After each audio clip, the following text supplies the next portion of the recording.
Pemirsa, sebagai kota metropolitan, Jakarta menyimpan potensi tenggelam. Bahkan ancaman tenggelamnya wilayah pesisir Jakarta sudah pada tahap mengkhawatirkan. Lantas langkah apa yang perlu diambil guna menghadapi penurunan permukaan air laut? Berikut liputan Tim Delik RCTI.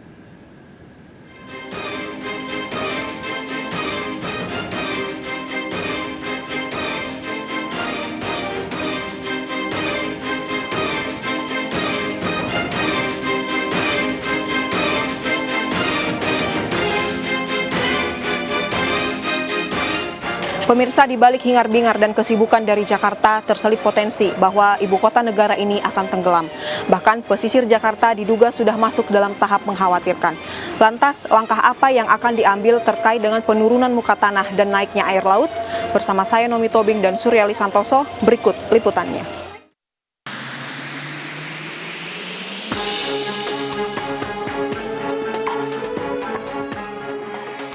Di tengah gemerlap pembangunan dan dinamika kota metropolitan, siapa sangka Jakarta menyimpan potensi bencana. Ancaman Jakarta tenggelam pun seolah kian nyata. Hal ini terlihat dari penurunan permukaan tanah di sejumlah wilayah Jakarta yang telah berlangsung bertahun-tahun. Selain dipicu oleh maraknya penggunaan air tanah, penurunan permukaan tanah juga sebagai dampak dari pembangunan infrastruktur yang kian masif. Wilayah DKI Jakarta, lebih dari 40%-nya dari pusat sampai dengan ke arah utara, tanahnya merupakan tanah aluvial. Artinya tanah yang secara teknis akan mengalami pemadatan secara alami, ya, karena tanahnya bukan tanah padat. Maka tanpa ada beban pun sebenarnya terjadi penurunan muka tanah, tetapi secara perlahan. Itu faktor alaminya, ya. Kemudian yang kedua, yang diakibatkan oleh belum tercukupinya kebutuhan air tanah, ya, sehingga warga melakukan pemompaan air tanah secara besar-besaran. Ini juga berakibat terjadinya percepatan penurunan muka tanah. Nah, ketiga yang tidak kalah penting yaitu apa? Beban yang ada di atasnya, mulai dari gedung, infrastruktur jalan, dan juga beban dari kendaraan-kendaraan berat, terutama di daerah industri dan daerah kawasan pesisir utara. Nah, ini yang menyebabkan juga tadi tanahnya akan semakin cepat turunnya. Saat ini diprediksi hampir seluruh wilayah Jakarta telah mengalami penurunan permukaan tanah. Hampir sebagian besar Jakarta bagian utara ya, Jakarta Barat maupun Jakarta Utara, Jakarta bagian utara itu sudah mengalami penurunan ya. Beda-beda juga penurunannya, ada yang besar. Sekarang juga sebenarnya ada beberapa daerah di bagian selatan Jakarta sebenarnya juga mengalami penurunan muka tanah sih sebenarnya. Cuma memang tidak sedrastis dan seluas di daerah utara Jakarta gitu. Salah satu yang kami temukan di wilayah pesisir Jakarta, tepatnya di Masjid Al-Waduna, kawasan Muara Baru, Jakarta Utara. Diketahui masjid ini sudah terendam air laut selama 12 tahun. Penurunan tanah dan naiknya air laut juga kami temukan di Pelabuhan Sunda Kelapa, Jakarta Utara. Tampak jelas posisi daratan di daerah ini sudah jauh lebih rendah dari permukaan air laut. Warga mengaku kondisi seperti ini sudah berlangsung sejak bertahun-tahun lamanya. Menurut Walhi, fenomena turunnya permukaan tanah yang terjadi dekat permukiman akan memunculkan berbagai dampak negatif bagi warga. Tadi ada dua faktor, kenaikan muka air laut dan juga penurunan muka tanah. Itu yang terjadi, dan kalau kita lihat dampaknya kepada masyarakat, misalnya di Jakarta kita lihat gimana sih kerugian harus ditanggung oleh masyarakat setempat. Tahu juga ada fasilitas umum yang sebenarnya juga terganggu, seperti ada salah satu Masjid Al-Aduna ya, yang sekarang ya sudah tidak bisa beroperasi lagi gitu. Tim Delik juga menemui warga yang hidup di wilayah pesisir laut. Dengan kondisi air laut yang tinggi dan hanya dibatasi oleh tanggul akibat penurunan tanah yang sudah sering kali terjadi. Memang sih kelihatan nyata ya, jelas gitu kan ya, penurunan tanah gitu kan. Tapi ya biasa aja sih. Sudah tiga kali.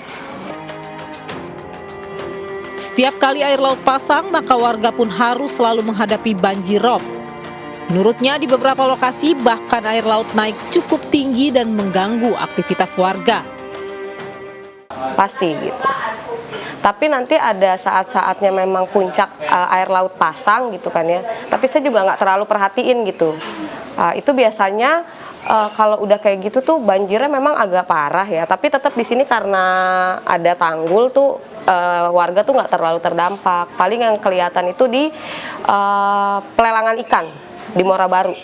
Nah, itu biasanya di jalanannya itu tingginya itu bisa selutut orang dewasa kayak gitu. Air laut yang pasang biasanya akan masuk merembes ke dalam rumah akibat adanya retakan pada tanggul. Paling hanya rembes aja sih, gitu. Tapi juga nggak semua rumah. Paling hanya yang memang berbatasan langsung sama tanggul aja, gitu. Kalau udah kesananya sih udah enggak. Biasanya sih di pagi. Nah kebetulan ini nih. Itu tuh dari situ biasanya, terus dari tangga yang di situ juga airnya mungkin ada retakan atau apa gitu ya dari tanggul karena kan udah 8 tahun 7 tahunan gitu. Airnya ngalir gitu. Dampak dari menurunnya permukaan tanah dan naiknya air laut juga dialami warga Blok Empang, Pluit, Jakarta Utara. Saat kami sambangi terlihat banyak genangan air akibat banjirop di wilayah ini. Kampung Blok Empang berada tepat di samping Muara Angke yang dekat dengan bibir pantai Laut Pesisir Jakarta. Kepada kami, seorang warga, Lia Francisca, menuturkan wilayah ini sudah seringkali mengalami penurunan tanah dan banjirop. Daratannya yang makin turun.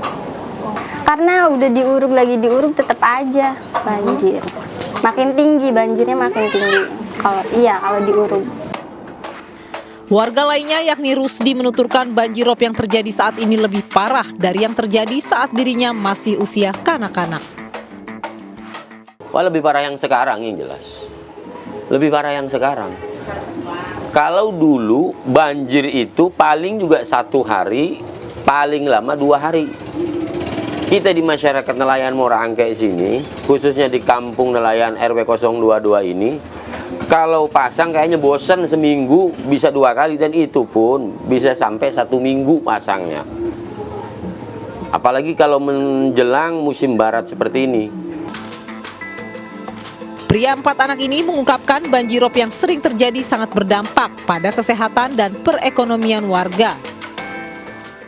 Kendaraan, karat. Kedua, kesehatan pastinya. Iya kan? Kesehatan buat anak-anak kecil, baik orang dewasa, itu pastinya kesehatan akan apa? Artinya dengan adanya banjir, banyak penyakit. Seperti halnya anak kecil, muntah berang, DBD, ya kan? Terus juga kayak kita sebagai kepala keluarga, untuk mencari nafkahnya tuh gimana ya? Dengan adanya banjirop ini jadi kayak tersendat. Kita mau kemana yang namanya kena banjirop ya? Tentunya kita sebagai misalkan pedagang. Artinya orang mau ke Muara Angke dengan banjirop orang kan nggak jadi ke Muara Angkenya. Akhirnya dagangan nggak laku, sepi. Artinya kan itu kena dampak dari banjir. Dirinya berharap pemerintah daerah bisa lebih memperhatikan nasib warga dan segera membangun tanggul guna meminimalisir dampak banjirop.